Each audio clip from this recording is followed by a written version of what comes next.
Bonjour à tous et bienvenue aujourd'hui pour une nouvelle vidéo pour la bibliothèque d'assets qu'on est en train de construire. Donc aujourd'hui on va continuer avec la dernière bibliothèque qu'on a construite. Il manquait donc juste de faire l'échelle qui allait dessus. Donc du coup je vais vous montrer comment on concevoir l'échelle en fait de façon très simple et rapide. Et ensuite on pourra passer du coup à un autre mesh quoi. Donc on va ici afficher donc la librairie. Et on va se poser, en fait, on va se positionner vraiment sur la barre pour avoir une référence donc de placement. Donc on va faire un Shift S, curseur vers sélection, d'accord, donc curseur to selected. On fait un Shift A, mesh, on va créer donc un plane. On va partir d'un plan, bizarrement. On va faire un scale, on va la réduire donc de point, peut-être point 25. Ouais, point 25, je pense que c'est pas mal, c'est limite trop large. On va mettre point 2, voilà, point 2, ce qui nous donne donc 40 centimètres de largeur et 40 centimètres pour l'instant de longueur. On va la tourner sur l'axe X à 90 degrés et on va la descendre jusqu'au bas de la barre, d'accord? Parce qu'ensuite on va sortir les crochets de la bibliothèque autrement, quoi. Donc pour faire ça, on va faire un GZ. On active donc le snapping de face, d'accord? Et on va snapper sur la face du cylindre, donc la face la plus basse, d'accord? Donc celle-ci. Voilà. Maintenant qu'on est snappé, on va l'écarter un petit peu légèrement donc, de la barre. Donc là, on va faire un GY, on va la déplacer à l'arrière du plan. GY, je la resnap contre la paroi de mon cylindre, donc au plus proche. Voilà. Et là, je suis bon. Maintenant, on va donc déplier l'arête vers le bas. On va l'agrandir, tout simplement. On va la snapper pareil, donc au niveau du sol, de mon meuble, donc GZ. Et là, donc j'ai la structure, on va dire, de mon échelle.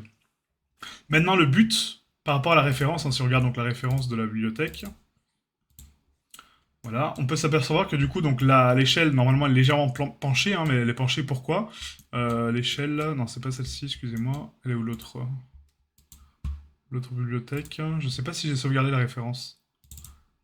Ah non, je l'ai pas sauvegardé, bon c'est pas grave. Mais du coup voilà, donc on avait donc la référence de l'échelle, donc l'échelle était légèrement pivotée. Donc elle est pivotée pourquoi? Parce que du coup elle a accroché à cette barre qui permet de la déplacer et du coup de la redresser ou tout simplement de la positionner pour aller chercher les livres là-haut.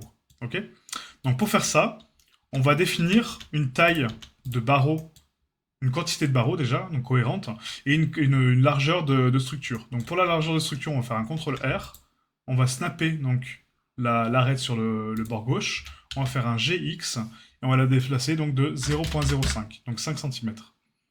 Ensuite, pareil pour l'autre côté, CTRL R, GX 0.05, et on la déplace sur la droite, donc avec moins.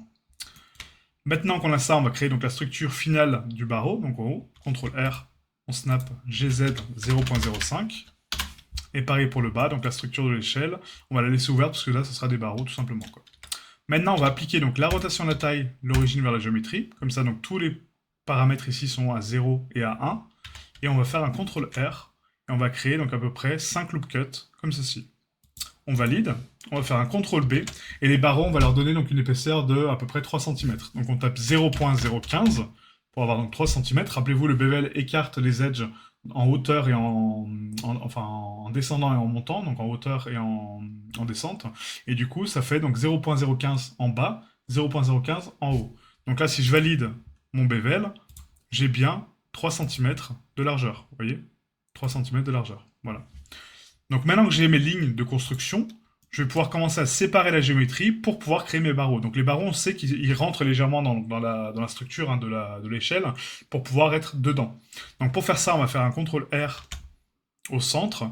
Quoique... Non, on le fera après. On va juste placer donc ici les loops. On va diviser donc la géométrie. Donc ça va être ça avec ça, ça avec ça. On va faire un P séparé par sélection. Celle-ci, je la supprime, cette géométrie. Là, j'ai toujours mes marcations de barreaux et mes marcations de structure, donc c'est parfait. Maintenant, on va pouvoir solidifier la structure. On va la solidifier donc de 0.03, je pense. On va mettre 0.03, peut-être 0.04 pour avoir des crochets de 0.02, ouais, ce sera plus intéressant, ouais. On va mettre 0.04, voilà. On va appliquer donc la rotation de la taille, l'origine de la géométrie. On valide le solidify.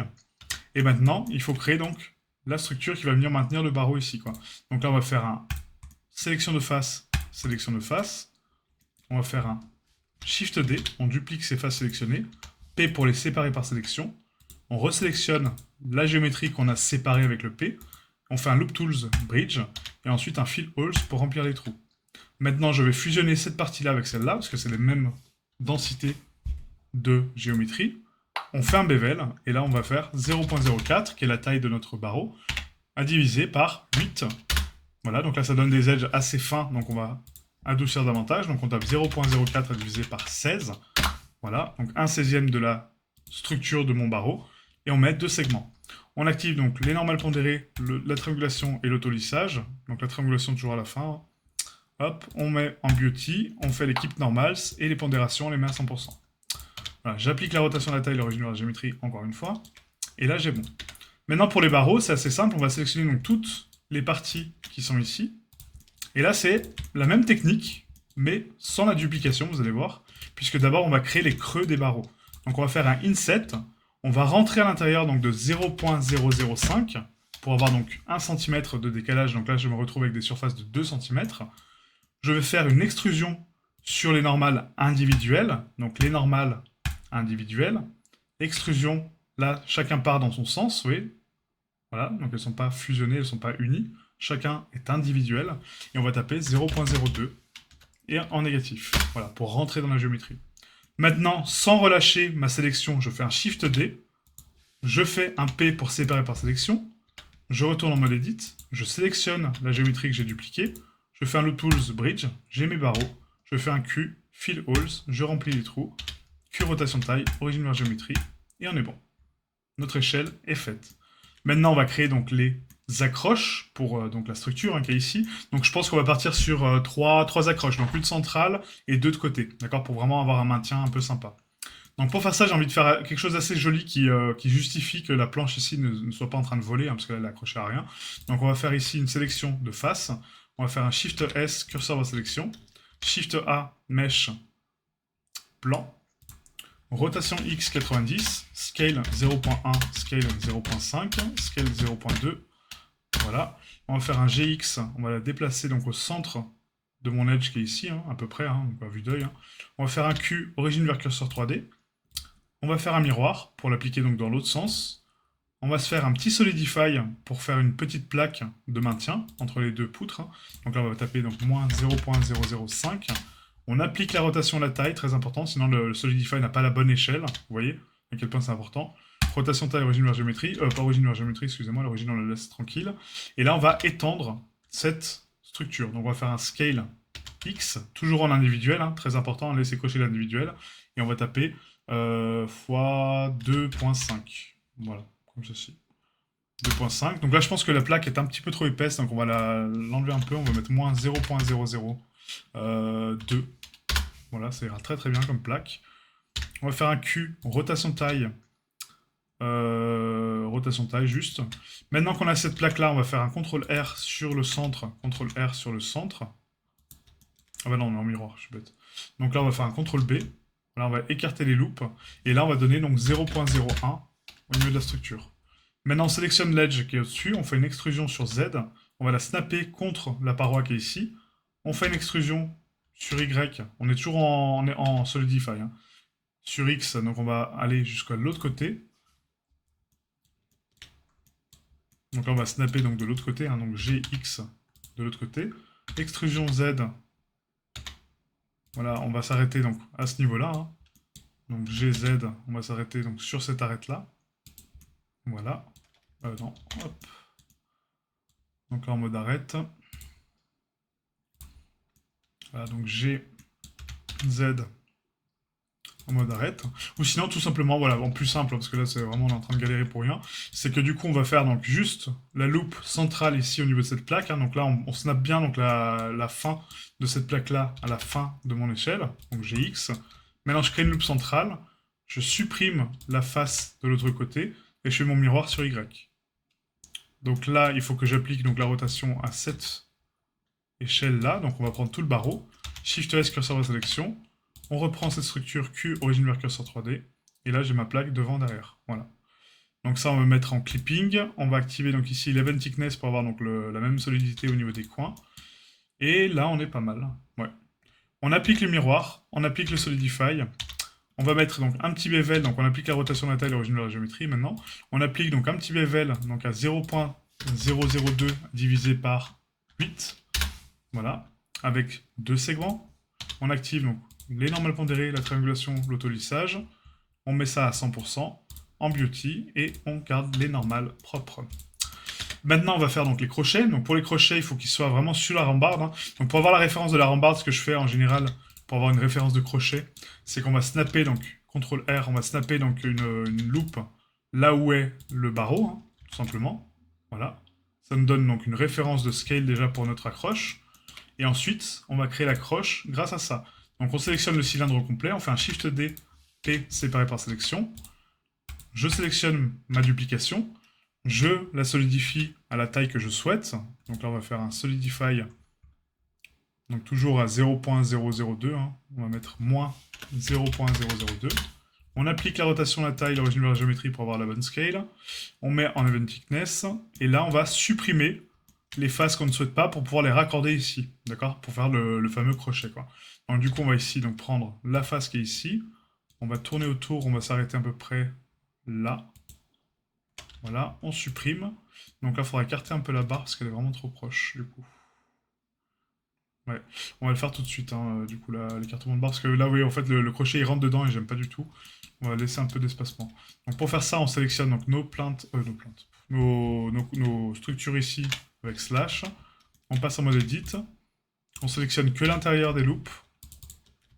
Voilà. Hop. On repasse en mode objet, on sélectionne le cylindre également, on fait un L sur le cylindre pour le sélectionner en entier, hein, sur la normale. Je vais enlever le edge loop, hein, enfin le edge length, comme ça on voit mieux. Et là je déplace toute la structure sur X. Donc sur X, pas sur les normales, hein, sur Y, pardon.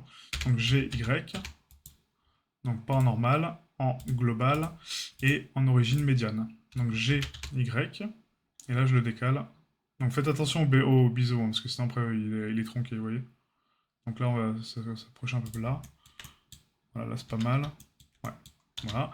Q rotation taille, revenu à la géométrie. Et là, notre crochet, de coup, ne tombe plus juste, hein, forcément. Donc on va essayer de le décaler. Donc GY, on va le mettre par-dessus. Donc sans le snapping. Voilà. Et comme ça, on a un joli décalage dessus. Voilà, soit vous refaites le cylindre, soit vous le déplacez, mais enfin voilà. Donc là, on voit que le bevel est beaucoup trop gros, en fait, hein, parce qu'il dépasse la géométrie. Donc on le divise par 2. Et là, on est bon. Là, est-ce que c'est le cas? Non, c'est bon. Ok. Donc maintenant que j'ai ma structure, on va raccorder cette structure-là à ça. Donc pour faire ça, on va se créer donc ici une bande de 0.002 au centre, d'accord? Donc on sélectionne CTRL B 0.001, comme ça j'ai exactement la même épaisseur que ma structure qui est ici. Je vais faire donc du coup un X pour supprimer la géométrie. Là je vais appliquer mon Solidify. Je vais supprimer la face qui est ici. Et je vais faire un bridge entre les deux. Donc c'est-à-dire que je vais prendre cette surface-là, avec Tab, voilà. Et je vais faire un Loop Tools, Bridge. Donc là, ça ne fonctionne pas, pourquoi? Ah oui, parce que c'est pas la même géométrie, excusez-moi. Pour faire un bridge, il faut que ça soit la même géométrie. Donc on fait un CTRL J sur les deux pièces en mode objet. On repasse en mode edit. Je prends ma loupe, Loop Tools, Bridge. Voilà. Et là, j'ai fait un pont. Donc maintenant, ce crochet-là, j'ai envie qu'il soit un petit peu plus rond, un peu plus doux. Donc je vais l'adoucir. Donc pour l'adoucir, vous rajoutez des loupes comme ceci, hein, donc pour que ça soit quasiment de la même densité que là. Vous prenez donc la loupe qui pose problème donc au niveau de l'adoucissement et la dernière loupe de votre mèche, hein, donc de chaque côté. Si j'y arrive, on va faire un slash. Donc là, on prend donc cette loupe là jusque là. Cette loupe là jusque là. On va faire un loop tools et on va faire un relax. Ça va relaxer la géométrie. Si c'est pas suffisant, vous pouvez augmenter ici donc la quantité d'étapes de relax pour avoir quelque chose de beaucoup plus propre. Vous voyez, comme là. Donc là j'ai oublié une loupe, donc my bad. Donc on recommence. Hop, voilà. Q, loop tools, relax. Et là je suis bon. Vous voyez, ça adoucit la courbe de mon mesh. Parfait. Maintenant si je veux le dupliquer de l'autre côté, bah, du coup on va supprimer ce mesh là. Hop, j'ai le centre de mon mesh qui est ici, donc on va faire un curseur de sélection. On remet un miroir. Voilà, et j'ai la géométrie de l'autre côté. Donc la Q, rotation taille, origine vers géométrie. Et on est bon. Donc maintenant, pour pouvoir déplacer l'échelle, en fait, donc au niveau du barreau, il faut mettre donc le centre de pivot au niveau du barreau. Parce que là, si je tourne mon échelle, vous voyez que ça part dans tous les sens. Moi, je veux qu'elle tourne par rapport à l'accroche. Donc, je mets mon curseur ici. Je sélectionne mes accroches. Je mets l'origine vers les curseurs, l'échelle vers le curseur et les barreaux vers le curseur. Maintenant, je sélectionne tout. Et là, si je fais une rotation sur X, vous voyez, maintenant mon échelle pivote sur le barreau. Et voilà. Donc ça, pour l'animation, c'est parfait, parce que du coup, après, on pourra animer l'échelle qui pourrait être déplacée vers l'avant de la scène, hein, pour pouvoir être déplacée voilà, correctement. Quoi. Ok. Voilà, voilà. Donc maintenant qu'on a ça, bah, je pense que c'est bon. Après, il y a peut-être... Oui, non, c'est bon. Ouais. Ouais, ouais. On va laisser comme ça. C'est parfait. Donc là, je sais plus si on a fait le dépliage, non, pas encore. Donc pour le dépliage UV, très simple, hein, on va sélectionner donc, tout le mesh, on va faire un Q, rotation taille, origine vers géométrie. On va appliquer donc les matériaux sur le mesh. Donc là, ça va être donc du M wood. Donc on va essayer de trouver donc le M wood qu'on avait déjà, un wood oak white, voilà. On va les mettre donc sur tous les meshs, sauf la barre et les accroches au final, et les poignées. Donc on va sélectionner donc la barre, les accroches de mon échelle, les poignées. Voilà. Et on va donc les cacher pour l'instant. On sélectionne tout mon mesh. On va prendre le haut du truc. On va faire un CTRL L. Link Materials pour donc linker les matériaux. Alt H, on réaffiche donc la géométrie. Donc là, les poignées sont bien en brass light, donc c'est parfait. Par contre, là, ça va être du black metal. Donc un nouveau matériel qu'on va créer, qui va être le M black. On peut mettre M metal black. Voilà, comme ça, on a du métal pur. Donc, on va mettre iron. On va mettre iron pur, voilà, et on va mettre black. Voilà, iron pure black. Donc là, on va mettre juste une petite couleur temporaire, donc on va mettre de l'iron black, hein. On va mettre 0.02 pardon, au niveau du noir. Donc jamais de 0 absolu ou de 1 absolu dans les couleurs. Hein. Le métallique à 100%, la spéculaire à 100%. La roughness, on va le mettre à 0.4. Et du coup, dans la spec, on va être à 0.6. Voilà, toujours l'inverse de la roughness. Voilà, ça pour les accroches aussi, hein, du coup. Donc on sélectionne les accroches, on les met ici en pure black. C'est tout. Ouais, et maintenant le dépliage. Donc pour le dépliage UV, rien de plus simple. C'est qu'au lieu de se prendre la tête à refaire le dépliage, donc des poignées, elles sont déjà là. Donc on sélectionne toutes les poignées individuelles qu'on optimisera après. Hein. Encore une fois, on n'est pas encore sur l'optimisation des texels, mais pour l'instant, on fait juste un dépliage normal. Donc je prends toutes mes poignées, je fais un CTRL A, CTRL P, je les resépare. Voilà, au niveau de la structure, comme ça j'ai toutes mes poignées individuelles. Très important pour la différence de détail. Hein. Ne superposez pas vos UV, parce que ça donne des trucs pas foufou, quoi. Pour les plaques, donc elles sont bien en noir, mais elles ne sont pas encore dépliées. Donc là, pour les accroches, on va juste faire un Select Sharp Edge. Donc on sélectionne donc, le contour de ma géométrie, on marque les coutures, on fait un dépliage. Là, j'ai ma structure, vous voyez, qui est bien dépliée. CTRL A, CTRL P, sans la rotation. Ok. On cache donc la géométrie. Je ne sais pas si j'ai appliqué le Solidify. Ouais, si, c'est bon. Super. Ensuite, pour le barreau, bah là, c'est un cylindre. Hein. Donc, les cylindres, comment on les déplie? Rappelez-vous, c'est la structure, donc la base. Hein. Donc, la Q, Select Sharp Edge. OK. Et je prends une ligne sur la structure. Là, j'ai des loops qui servent à rien. Hein. Donc, les loops qu'on a utilisés pour les crochets. Donc, j'oublie pas de les enlever. Donc, dissolve. Voilà, donc je répète, Select Sharp Edge. On prend une loupe au hasard. Donc, généralement, derrière, c'est quand même mieux. Voilà. On fait un mark sim. Et on déplie notre cylindre. Voilà. Donc là, il est bon. On le cache également. Et là, on va sélectionner donc toute la géométrie. On appuie sur Tab. Voilà. On vérifie que les Solidify sont bien appliqués partout. Hein. Normalement, on avait vérifié ensemble, mais voilà, on revérifie, hein, histoire de faire un petit passage quand même. Normalement, c'est tout bon. Hein. Ouais. Ouais, ça m'a l'air pas mal. Ok. Donc, on sélectionne toute la géométrie. On passe en mode Edit. On fait un Q Select Sharp. CTRL E. Marquer Sim. U. Unwrap. Voilà, et là j'ai tout mon dépliage. Vous voyez comme quoi le dépliage UV, en fait, il y en a beaucoup qui galèrent là-dessus, mais partez du principe que du moment où c'est pas des cylindres ou des cônes, vous faites un select sharp et c'est bon, votre dépliage UV il est fait, il n'y a pas besoin de chercher à dire oui, alors là je vais couper là. Non, vous faites un select sharp et c'est très bien. Vous coupez la géométrie qui a besoin d'être dépliée, quoi.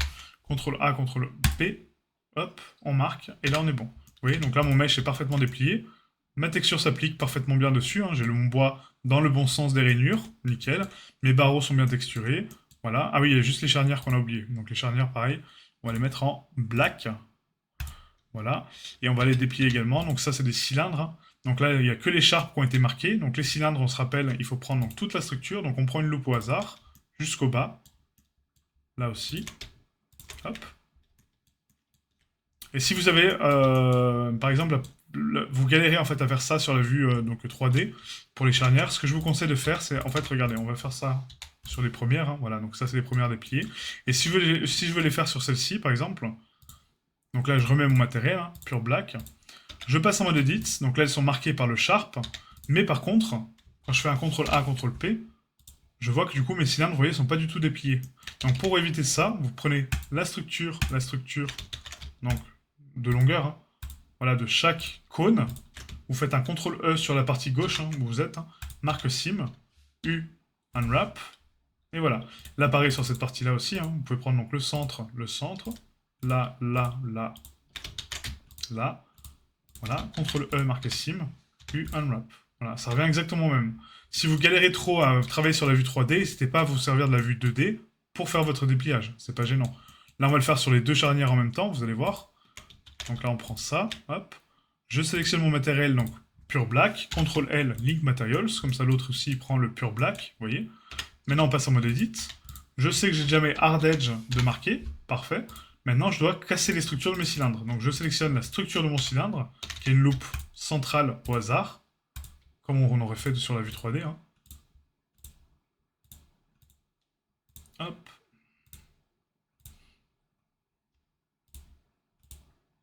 Voilà, CTRL E marqué sim, U unwrap, je suis bon. Et là pareil pour les autres structures de cylindres. Donc tout ce qui est tronqué en triangle, alors que vous avez corrigé votre topologie, n'a pas lieu d'être. Hein. Là normalement il n'y a pas de triangle sur mon mesh, donc je ne suis pas censé avoir de triangle sur mon dépliage. Si vous n'avez pas une géométrie sur votre mesh, vous n'êtes pas censé l'avoir sur le dépliage, d'accord? Si vous avez une géométrie qui n'est pas correcte sur votre dépliage, c'est qu'il y a un bug, tout simplement. Un bug de dépliage, voilà, vous avez mal déplié le truc, etc. Donc ça, par contre, on va les mettre en pure black aussi. Ouais, on va les mettre en pure black. Voilà, donc maintenant, on va faire un Alt H.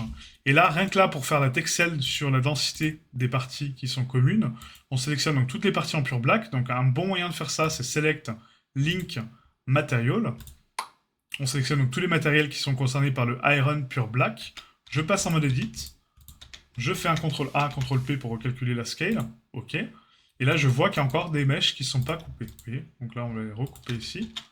CTRL E marqué sim, U unwrap. Et là, on est bon. Il y en a encore un. CTRL E marqué sim, unwrap. Voilà, je vérifie. Hein. Là, c'est bon, et là, c'est bon. Voilà, il va compacter toutes les parties noires, en fait, ensemble. Quoi. Nickel. Pour le pure brass, donc ça, c'est fait. Pour le wood, c'est pareil aussi. Parfait. Et voilà, donc là on a terminé notre bibliothèque complètement avec le dépliage UV inclus. Donc maintenant très important de renommer donc, les parties là, donc là on va mettre SM leather holder, on va mettre, voilà, donc le maintien de l'échelle. Hein. Dans la librairie 02, là ça va être SM leather, c'est pas, c'est pas, j'ai marqué leader alors que c'est leather, du coup library 02, là, donc l'échelle de la bibliothèque 02, peut-être qu'on en aura d'autres. Hein. Et là, c'est SM, ladder planks, on va mettre. Hein. C'est pas des planches, hein, mais bon, j'appelle ça planks. Library 02. Voilà, et on met ça dans la library 02. Voilà, comme ça, on a donc ladder, leader, non, c'est pas le leader, c'est la ladder. Et on est bon. Voilà, nickel. Donc on applique la rotation à la taille, l'origine, pas vers la géométrie, parce que rappelez-vous, on a déplacé donc l'origine vers le curseur. Hein.